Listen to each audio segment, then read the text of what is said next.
Hello everyone, I'm Benny. So, how many of you out there would consider yourselves a little clumsy? How about absent-minded? Or distracted by your own thoughts and you find yourself neglecting what's right in front of you? I definitely know someone who fits that bill, and for the most part you could say it's a harmless personality trait. Until it isn't, even if not on purpose. Well, that's kind of the predicament we find our adventurers in for today's story. Let's take a listen. Now, before we jump back into the heat of combat from last week's episode, which you can listen to here, you may be asking yourself, how did Moose's wife become such a monstrous creature?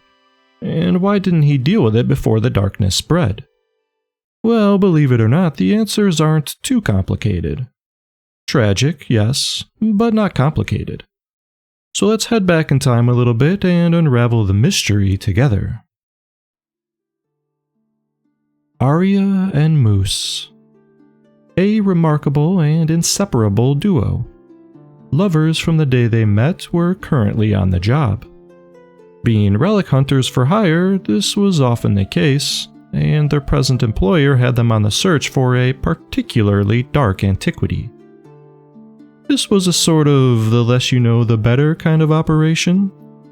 Not that it stopped Arya from doing proper research whilst on the hunt, as the two of them would often find themselves with a bit of downtime while frequenting towns, inquiring about local legends and myths to try and piece together a story which would aid them in tracking down their prize.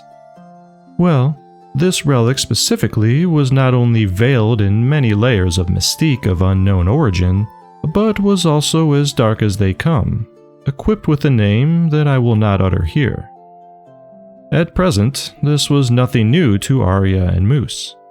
For them, fear was an emotion that inhibited their opportunities to make a living.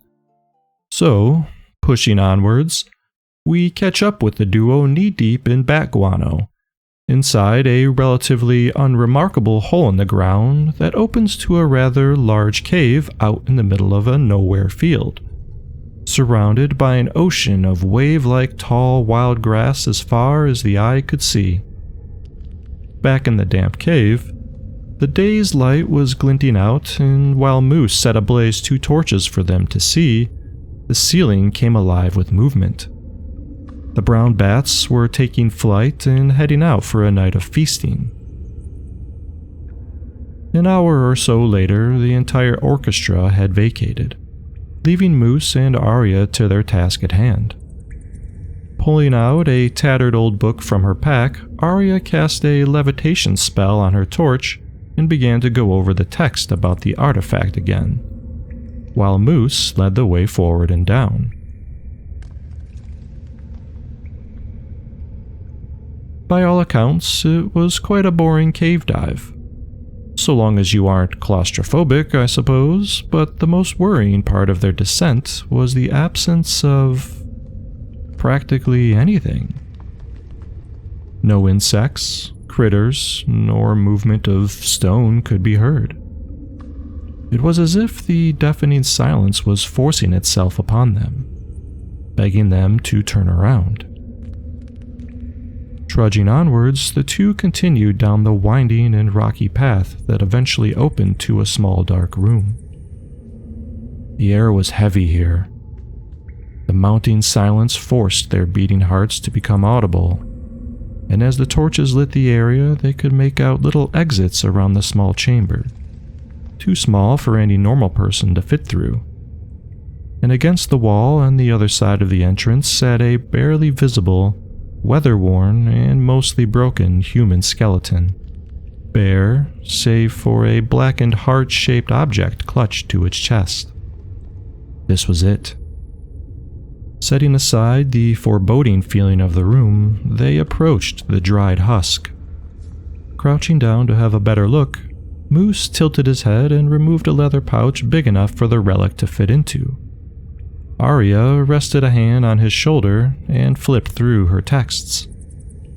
This seemingly hateful object was once the twisted heart of a being not from this realm. Cast out for reasons unknown, it wandered our land, spreading pestilence and sorrow wherever it roamed. Not much else is known of its origin or demise, but these words were repeated every so often amongst the text. Do not let it touch you. Do not let it touch you. Looking up, Arya squinted through the flickering light and noticed Moose was lost in thought, staring off at one of the small holes, while his hand was reaching out to pick up the relic from its resting keeper. Alarmed at what she just read, Arya shot out her arm and smacked Moose's hand away from danger. Her fingers just barely grazed the relic in the process. Moose fell backwards and apologized, rubbing his arm as he looked over to Arya, who appeared to be locked in place with her hand still outstretched. Her fingertips locked in place, barely touching the heart, which was now slowly beating. A deep rumbling began echoing around them as the heart rose from its place, levitating towards Arya. In an instant, Moose sprang to his wife, wrapping his arms around her. He tried lifting Arya to drag her from this tomb, but she wouldn't budge. No matter how hard he tried or what spells he cast, she was anchored to the spot and could not be moved, the heart closing in on her chest. Becoming more frantic than ever, Moose would not give up, grunting and sweating profusely, covered in dust cascading from the ceiling as tears began to stream down his face. Arya, barely audible, told him to run. The heart, beating faster now, merged into her body. "Run," she said louder.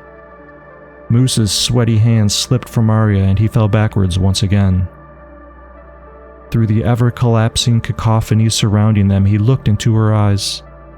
Her body was twisting and changing before him, but their eyes locked. And an unworldly voice mingled with her own cried out, "Run!"